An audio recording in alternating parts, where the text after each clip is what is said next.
মুগ ডাল খাওয়াটা একদমই সুস্বাদুকর। এভাবে বাজার থেকে না কিনে খেয়ে ঘরে একদম অল্প সময়ের মধ্যে মুগ ডাল ভেজে খাইলে খুবই স্বাস্থ্যের জন্য উপকারী হবে। তাই আমি কথা না বাড়িয়ে আমি মুগ ডাল ভাজার জন্য আমি নিয়ে যাচ্ছি। বিসমিল্লাহির রহমানির রহিম। সীমা কিচেনপুর। আমি আজকে আপনাদের কাছে একটা রেসিপি নিয়ে আসি, এই যে মুগ ডাল। আজকে আমি মুগ ডাল দিয়ে আপনাদেরকে ভিন্ন স্বাদের একটা ডাল ভাজা বানাবো আর কি। এটাকে মুগ ডাল ভাজা বলা হয়। তো ডালটা আমি এখানে পানিতে ধুয়ে ভিজিয়ে প্রায় 3-4 ঘন্টা আমি পানিতে ভিজে রাখবো, তারপর এটা ফুলা টুকটুম্ব হবে। তো দেখুন ডালটা আমি এখানে প্রায় 3-4 ঘন্টা আমি ভিজে রেখেছি। দেন 250 গ্রাম ডালে এখন কতগুলো ডাল হয়েছে এটা আমি তয়লার সাজে এটা আমি শুকিয়ে নিয়েছি আর কি, চেপে চেপে। এখন আমি ভাজবো এটা তেলেতে। আপনারা আমার ফুল ভিডিওটা দেখুন।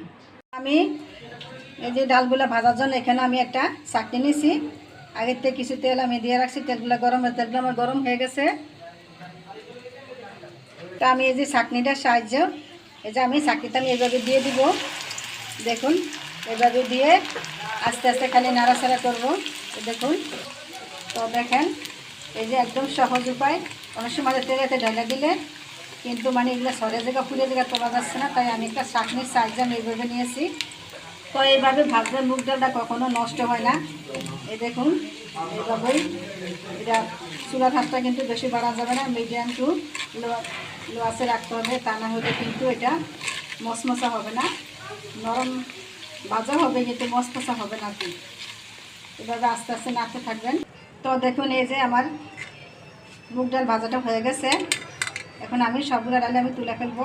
দেখুন আমার ডালটা এই যে ভাজা হয়েছে। এখন আমি এখানে একটা এই যে টিস্যু আছে, টিস্যু দিয়ে আমি এইভাবে আমি তেলটা চেপে চেপে নিব, একদম চেপে চেপে নিব।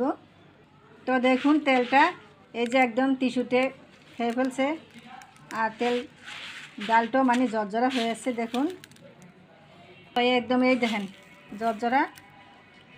তো আমি 1 চামচ দিব আমি এখানে বিট লবণ দিব, 1/2 চামচের একটু কম দেব আমি মরিচের গুঁড়া।